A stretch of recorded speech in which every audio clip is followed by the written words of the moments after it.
Christmas సందడి నెలకొంది. ప్రతి గ్రామంలోనూ చర్చిలకి ప్రత్యేకమైన అలంకరణలు చేస్తున్నారు. ప్రత్యేకమైన ప్రార్థనలతో, ప్రత్యేకమైన విద్యుత్ అలంకరణలతో క్రిస్మస్ వేడుకలు ఘనంగా నిర్వహించుకుంటున్నారు. క్రిస్మస్ సందర్భంగా చర్చిలకి అలంకరించడం వెనుక చాలా సాంప్రదాయాలు, విశ్వాసాలు దాగి ఉన్నాయి. ఇది కేవలం అందంగా కనిపించడానికి మాత్రమే కాదు, క్రిస్మస్ పండుగలుగా ఆచరించే విధానంలో భాగంగా జరుగుతుంది. క్రిస్మస్ అంటే యేసుక్రీస్తు జన్మదినం. ఈ సందర్భాన్ని పురస్కరించడానికి ప్రజలు ఆనందం, ఉత్సవాలతో వేడుకలు చేస్తుంటారు. చర్చిలకి ప్రత్యేకమైన అలంకరణలు, విద్యుత్ అలంకరణలతో ఆనందాన్ని, ఉత్సాహాన్ని బయటపరుస్తుంటారు. క్రిస్మస్ ట్రీ, దీపాలు, నక్షత్రాలు వంటి అలంకరణ వేర్వేరు విషయాలు సూచిస్తుంటాయి.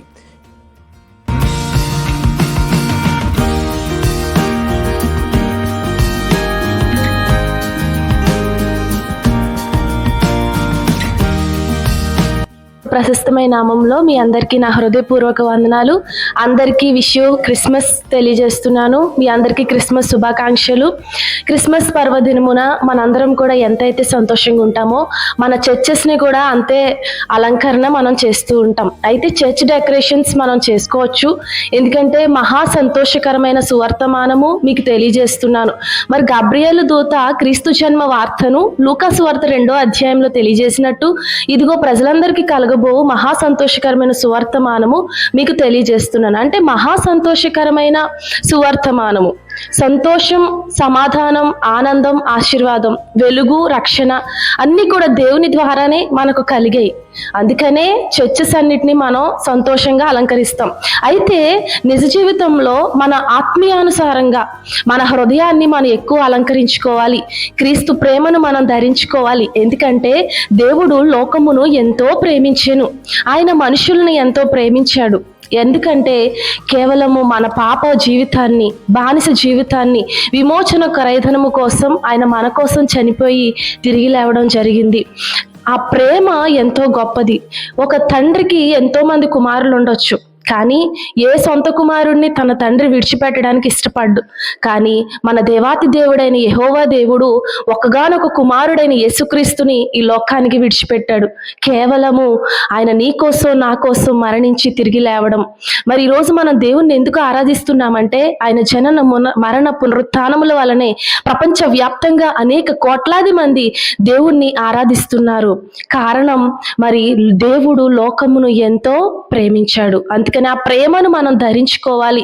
మరి శారీరకంగా మనం ఎంత అలంకరించుకున్నా, చర్చెస్ని ఎంత అలంకరించుకున్నా, మన గృహాలకు ఎంత లైటింగ్ని మనం అరేంజ్ చేసుకున్నా, ఎంత విందు వినోదాలు చేసుకున్నప్పటికీ కూడా వాటన్నిటికంటే ఇంపార్టెంట్ ఏంటంటే మనకున్న స్పిరిచువల్ లైఫ్లో దేవుణ్ణి ఆహ్వానించటం. మన హృదయంలో ఉన్న చీకటిని, బాధను అంతటిని దేవుడు తొలగిస్తాడు. ఎందుకంటే మనము జ్ఞానులం కాదు, గొప్పవారము కాదు, అంతకన్నా సామాన్యులమైతే అంతకన్నా కాదు.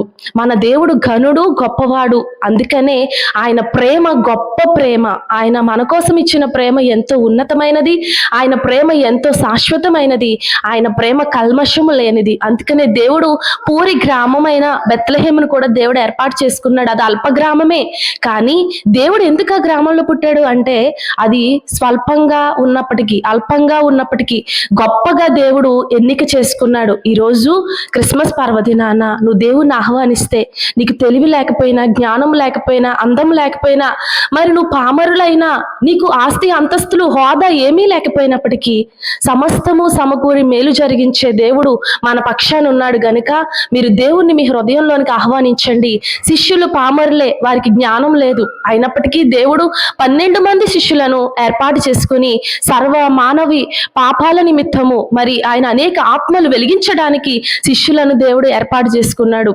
అలాగే ఈ రోజున నాకేదో కొదువు ఉందని మీరు అనుకోకండి. ఎందుకంటే మన దేవునికి సమస్తము సాధ్యమే. నమ్మి విశ్వసించినట్లయితే మీరు రక్షించబడతారు. రేపటి దినమున మీరు కూడా పరలోక రాజ్యం చేరతారు. అందుకనే సంతోషంగా, సమాధానంగా మీకున్న బాధలన్నిటినీ తీసివేసి ఈ క్రిస్మస్ని ఎంతో సంతోషంగా జరుపుకోండి.